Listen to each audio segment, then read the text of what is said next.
Hello everyone. चलिए आज की क्लास हम शुरू करेंगे। हमारा पहला प्रश्न देखिए, हाल ही में किसने यूरोपीय संघ की सामान्य मुद्रा यूरो को अपनाया और शेंगेन क्षेत्र में शामिल हुआ? चार ऑप्शन दिए गए हैं। सही जवाब है क्रोएशिया, ऑप्शन एक सही है। अगला प्रश्न है, 1 जनवरी 2023 को कोरेंगा गांव भीमा लड़ाई की कौन सी वर्षगांठ मनाई गई? चार ऑप्शन दिए गए हैं। सही जवाब है 205वीं। 1 जनवरी 2023 को कोरेंगा गांव भीमा लड़ाई की 105वीं वर्षगांठ मनाई गई है। अगला प्रश्न है, जनवरी 2023 में इंडियन ओवरसीज बैंक के नए एमडी और सीईओ का पदभार किसने ग्रहण किया? सही जवाब है अजय कुमार श्रीवास्तव ने पदभार ग्रहण किया। जनवरी 2023 में इंडियन ओवरसीज बैंक के नए एमडी और सीईओ का पदभार अजय कुमार श्रीवास्तव ने ग्रहण किया। अगला प्रश्न है, जनवरी 2023 में भारतीय वायुसेना की पश्चिमी कमान किसने संभाली? सही जवाब है एयर मार्शल पंकज मोहन ने संभाली, ऑप्शन एक सही है, एयर मार्शल पंकज मोहन। अगला प्रश्न है, जनवरी 2023 में लूला डा सिल्वा ने किस देश के राष्ट्रपति के रूप में शपथ ली? सही जवाब है ब्राजील, ऑप्शन तीन सही है। अगला प्रश्न है, जनवरी 2023 में 108वीं भारतीय विज्ञान कांग्रेस का आयोजन किस शहर में किया गया? सही जवाब है नागपुर में।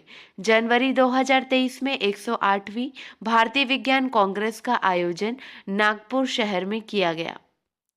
अगला प्रश्न है, भारत की पहली अंडर वाटर मेट्रो सेवा किस शहर में शुरू की गई?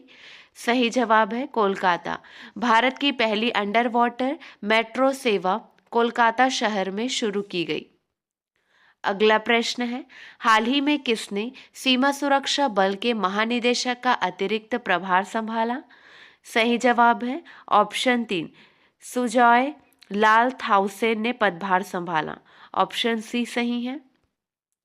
अगला प्रश्न है, हाल ही में 2022 का एकलव्य पुरस्कार किसको प्रदान किया गया है?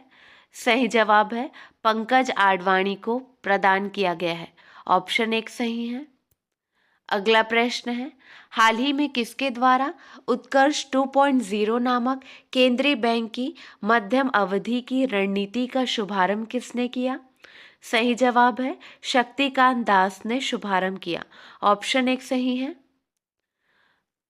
चलिए कुछ इम्पॉर्टेंट हेडलाइन है उस पर गौर कीजिए। पहला पॉइंट देखिए, भारत का मैन्युफैक्चरिंग उत्पादन 13 महीने के उच्चतम स्तर पर पहुंच गया है। सेकेंड पॉइंट है, क्रोएशिया ने 1 जनवरी 2023 को यूरो को अपनी आधिकारिक मुद्रा के रूप में अपनाया। थर्ड पॉइंट, केंद्र ने ऑनलाइन गेमिंग कंपनियों के लिए एक स्वनियामक तंत्र का प्रस्ताव दिया। फोर्थ पॉइंट, ग्रामीण विकास मंत्रालय ने विचारों, समाधानों और कार्यों को आमंत्रित करते हुए प्रज्वला चैलेंज लॉन्च किया। फिफ्थ पॉइंट, मैथिली ठाकुर को चुनाव आयोग ने बिहार का स्टेट आइकॉन नियुक्त किया है। इम्पॉर्टेंट है, फिफ्थ पॉइंट ध्यान रखिएगा। सिक्स्थ पॉइंट देखिए, सावित्रीबाई फुले की 192वीं जयंती 3 जनवरी को मनाई गई। सेवन पॉइंट देखिए, smart scope for main streaming Ayurveda research in teaching professionals कार्यक्रम शुरू किया गया है।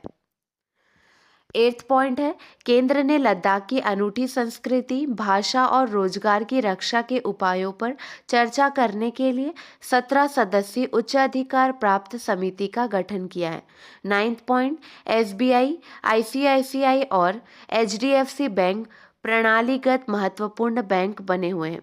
10th पॉइंट, भारत की बेरोजगारी दर पिछले 16 महीनों में उच्चतम स्तर पर पहुंच गई है।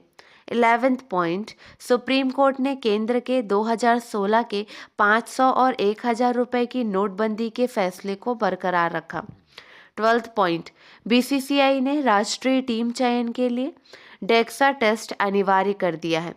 13th पॉइंट, चुनाव आयोग ने त्रिपुरा में 90% से अधिक मतदान करने के लिए मिशन 929 लॉन्च किया। 14 पॉइंट, केंद्रीय गृह मंत्री श्री अमित शाह ने केंद्रीय जासूसी प्रशिक्षण संस्थान की आधारशिला रखी।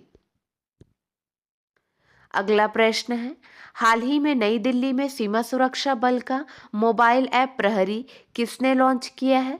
सही जवाब है अमित शाह ने लॉन्च किया है। चलिए अब हम कुछ प्रश्नों का रिवीजन करेंगे। ये क्वेश्चंस दिसंबर महीने के हैं। हाल ही में ब्रेव हार्ट्स ऑफ भारत नामक पुस्तक का विमोचन किया गया है। यह किसके द्वारा लिखी गई है? सही जवाब है विक्रम संपत द्वारा यह पुस्तक लिखी गई है। ऑप्शन सी सही है। अगला प्रश्न है, हाल ही में भारत और बांग्लादेश के संबंधों को चिन्हित करने वाला पहला सिलहट सिलचर महोत्सव किस राज्य में शुरू हुआ? सही जवाब है असम राज्य में शुरू हुआ। अगला प्रश्न है, दिसंबर 2022 में दिव्य कला मेला 2022 का उद्घाटन किसने किया? सही जवाब है वीरेंद्र कुमार ने उद्घाटन किया। अगला प्रश्न है, दिसंबर 2022 में भारतीय सेना ने सुदर्शन प्रहार अभ्यास किस राज्य में शुरू किया? सही जवाब है राजस्थान में शुरू किया था। अगला प्रश्न है, हाल ही में निम्न में से किसने चेन्नई में पहले तटीय सुरक्षा शिखर सम्मेलन का उद्घाटन किया? सही जवाब है गिरिधर अरमाने ने उद्घाटन किया। ऑप्शन सी सही है। अगला प्रश्न है, हाल ही में किस राज्य में अग्नि वॉरियर अभ्यास का 12वां संस्करण संपन्न हुआ?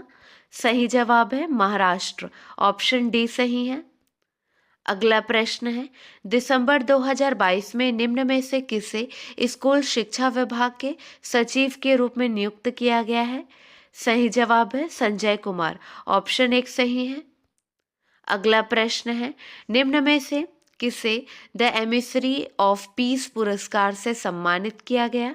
सही जवाब है श्री श्री रविशंकर। ऑप्शन बी सही है। अगला प्रश्न है, हाल ही में किस राज्य सरकार द्वारा एमलेन एनीमिया मुक्त लाख अभियान की शुरुआत की? सही जवाब है उड़ीसा। अगला प्रश्न है, निम्न में से किस राज्य में अंतर्राष्ट्रीय गीता महोत्सव 2022 शुरू हुआ? सही जवाब है हरियाणा। ऑप्शन बी सही है। चलिए अब आपके लिए दो प्रश्न हैं, इसका सही जवाब आपको कमेंट सेक्शन में देना है। प्रश्न पर ध्यान दीजिए। किस राज्य सरकार ने पाठ्य पुस्तकों में फातिमा शेख के योगदान पर एक पाठ शामिल किया है? 4 ऑप्शन आपको दे दिए गए हैं। अगला प्रश्न है, हाल ही में लक्ष्मी सिंह निम्न में से किस राज्य की पहली महिला पुलिस कमिश्नर बनी? आज के लिए बस इतना ही। अगले वीडियो में मिलेंगे नए प्रश्नों के साथ। Keep watching and keep learning.